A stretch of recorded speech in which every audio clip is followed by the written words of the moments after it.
Deus seja louvado. Título desta mensagem: A Justiça Santa de Deus contra a injustiça dos homens.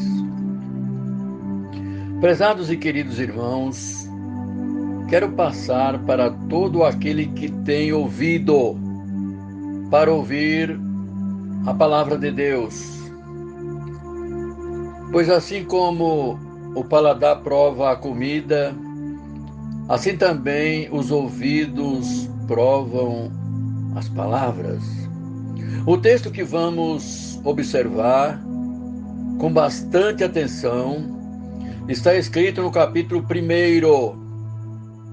da carta de Paulo aos Romanos, dos versos 18 ao 32. E vamos olhar esta passagem em três perspectivas. Nos versos 18 a 20, o apóstolo Paulo trata da revelação da ira de Deus. Nos versos 21 a 23, o apóstolo Paulo mostra que diante desta revelação da própria pessoa de Deus, que está irado contra o pecado do homem, o homem deliberadamente e confiantemente rejeita Deus. E nós veremos nos versos 24 a 32 que em virtude do homem rejeitar a Deus, Deus retribui ao homem, ou seja, Deus dá ao homem o que ele quer. Então, com isso posto, chamo a sua atenção para a primeira lição do texto. Veja bem o que diz esse texto. A ira de Deus se revela do céu contra toda impiedade e perversão dos homens que detêm a verdade pela mentira ou a injustiça. Estão aqui 4 verdades que eu quero destacar. Primeiro, a dinâmica da ira de Deus.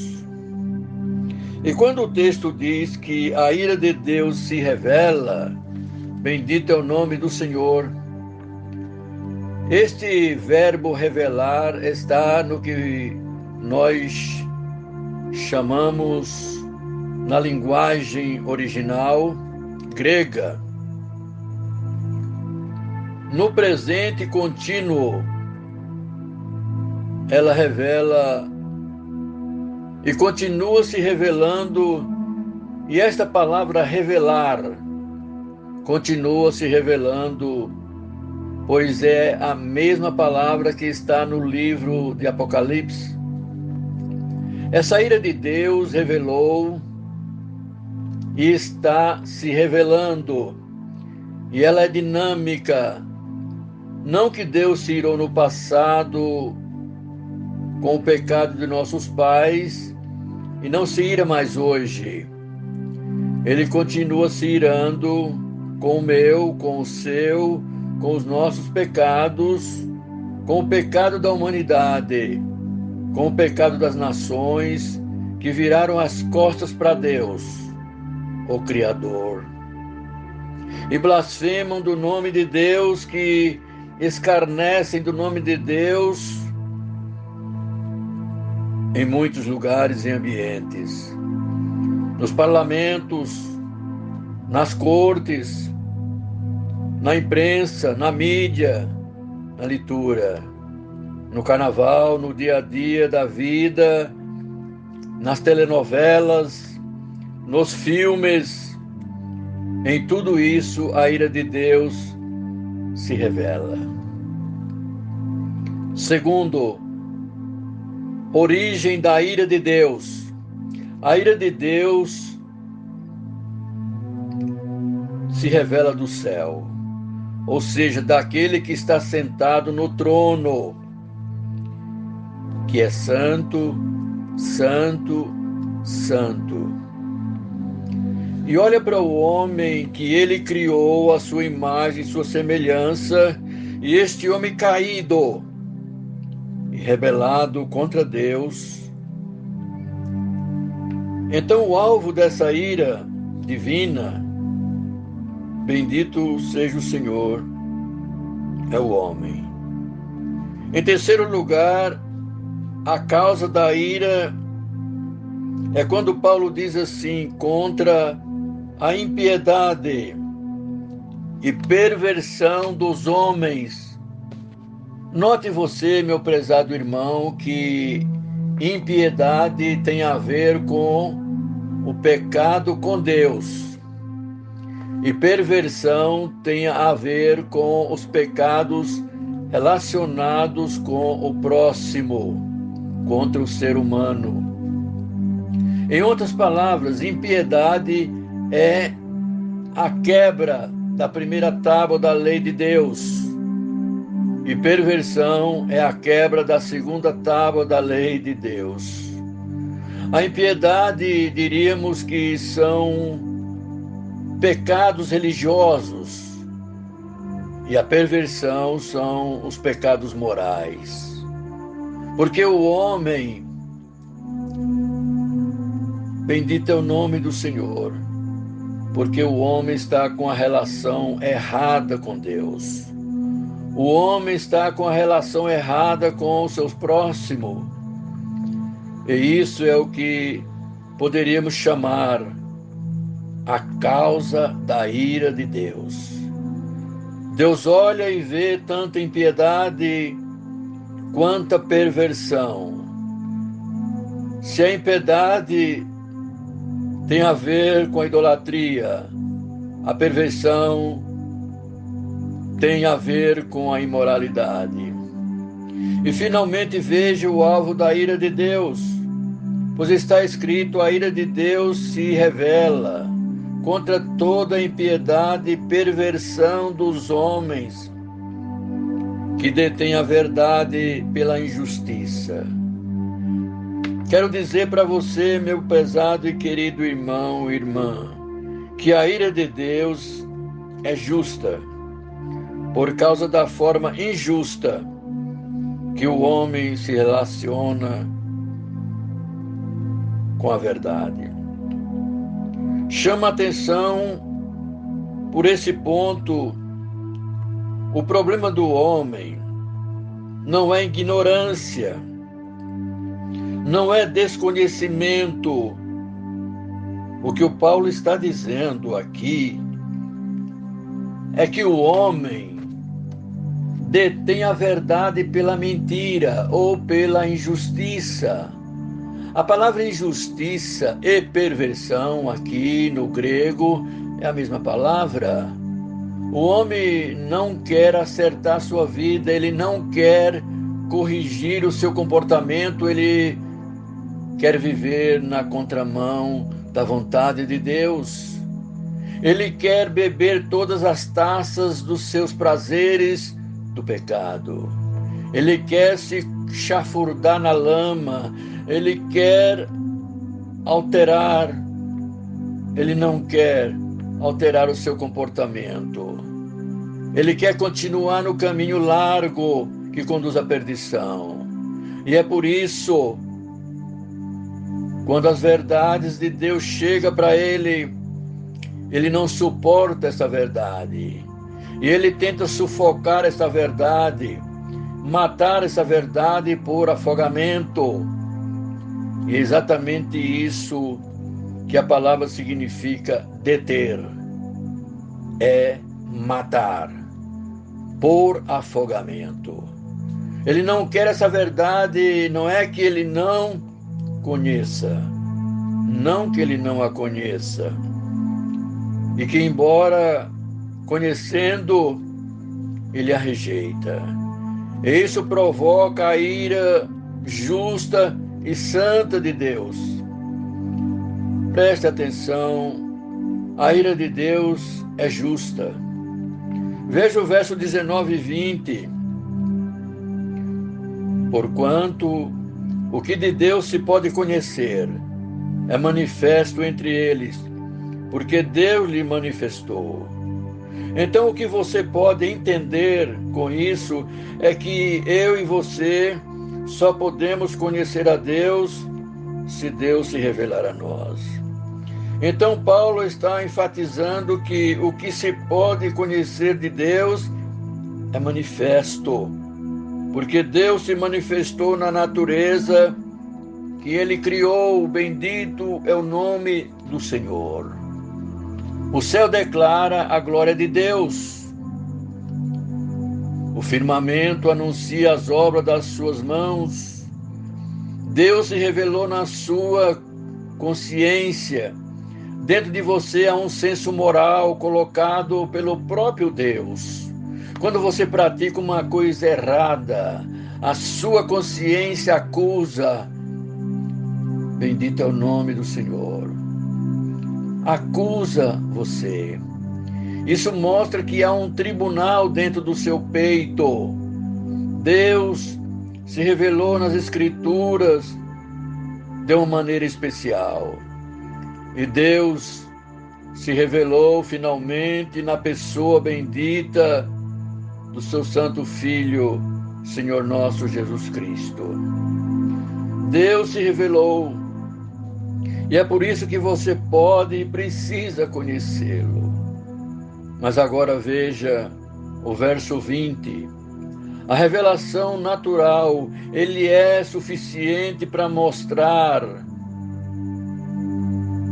a majestade de Deus. Porque os atributos invisíveis de Deus e seu eterno poder, com a sua própria divindade, claramente se reconhece desde o princípio do mundo,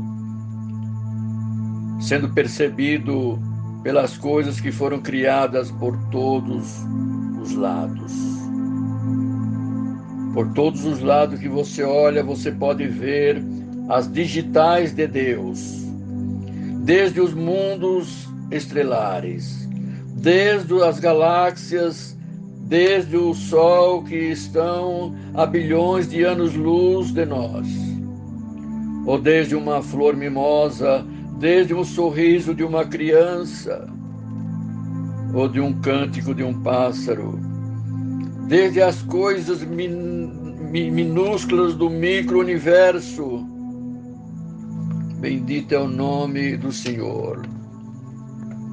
Até as coisas macro-universo. Tudo isso revela Deus, por isso você é indesculpável.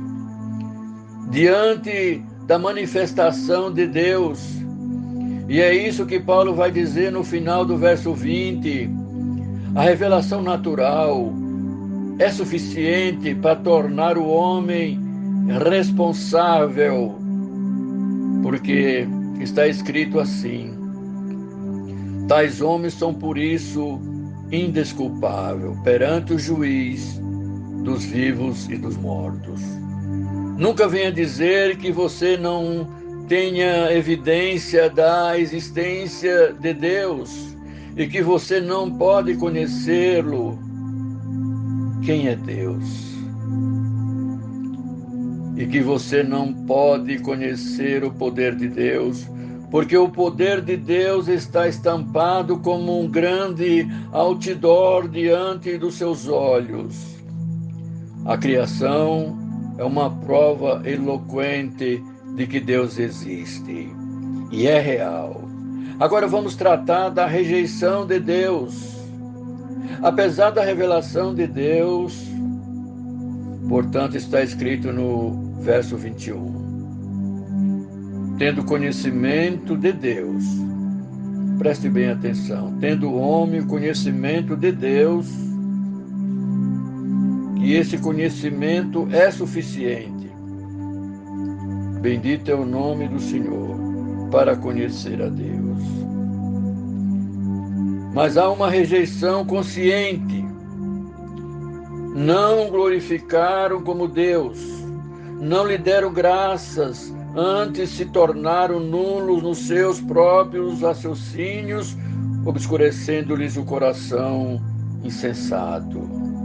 Então, em virtude de uma rejeição consciente, bendito é o nome do Senhor, porque tendo conhecimento de Deus, não glorificaram como Deus e se tornaram nulos em seus próprios raciocínios.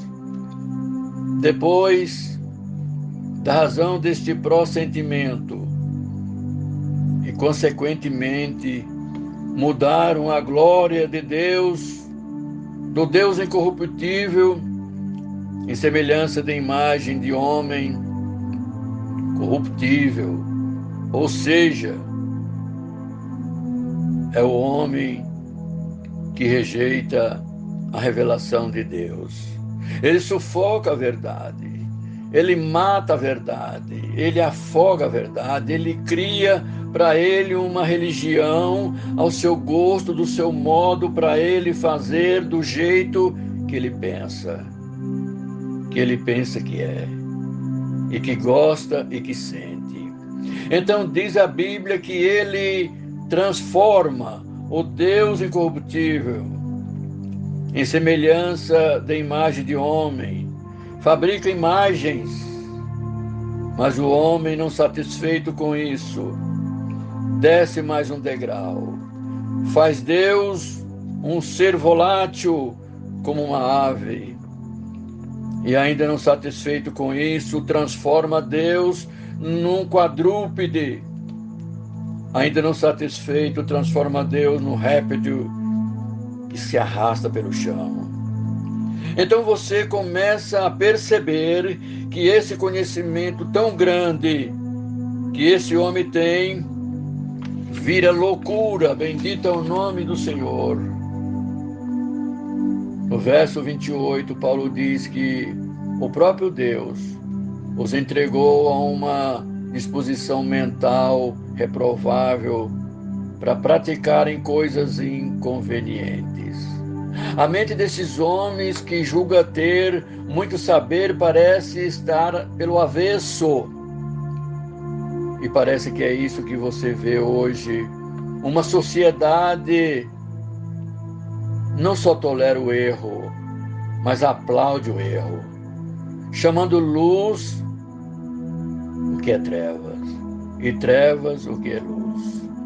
Doce de amargo e amargo de doce.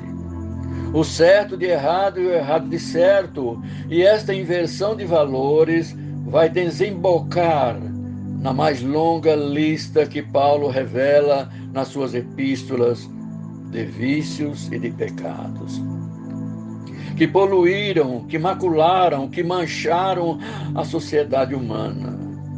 E a partir do verso 29, ele faz uma lista longa desse catálogo de pecado e vícios. E ele disse que os homens estão cheios não só de alguma injustiça, mas cheios de toda injustiça, malícia, avareza, maldade. Ele diz mais: possuído de inveja, homicídios, contenda, dolo, malignidade. E prossegue dizendo: sendo difamadores, caluniadores, aborrecedores de Deus, insolentes, soberbos, presunçosos, inventores de males, desobediente aos pais. E ele ainda continua: insensatos, perfídios, sem afeição natural, sem misericórdia. Parece que Paulo está tirando aqui uma radiografia do que é a sociedade presente. Mas, prezado e querido irmão, irmã, eu quero concluir esta mensagem levando até você ao verso 32, que está escrito assim: ora, conhecendo eles a sentença de Deus, que são passíveis de morte, os que tais coisas praticam. Não somente as fazem. Note bem que o homem peca deliberadamente contra Deus e conscientemente, e o que ele está fazendo é contrário à vontade de Deus. E a sentença é que o salário do pecado é a morte, e eles têm consciência disso. E apesar de saber de tudo isso, eles continuam nessa prática. Eles não mudam a sua conduta, eles querem continuar, mas pior do que isso, não somente as fazem, mas também aprovam os que assim procedem. E isso é um estágio mais avançado da degradação moral e espiritual da sociedade humana sem Deus. E não somente pratica o erro, mas também aplaude os que praticam as mesmas coisas. É uma sociedade que vira as costas para Deus, tapa os ouvidos para não ouvir a voz de Deus. Santo é o Senhor. Fecha todas as janelas da consciência a todos os apelos de Deus e deliberadamente, conscientemente quer viver em rebelião contra Deus. Meu prezado e querido irmão, irmã, mas tem algo maravilhoso, que quando Paulo vai avançando nesta carta, ele diz o seguinte: pois há uma salvação para o ser humano e para a alma que ouve esta mensagem. Escute bem, você não precisa viver o resto de sua vida em rebelião contra Deus. Você não precisa ser condenado pelos seus pecados. Você não precisa viver prisioneiro dos seus pecados. Você não precisa viver nessa lama pestilenta do pecado. Há uma saída, há uma solução.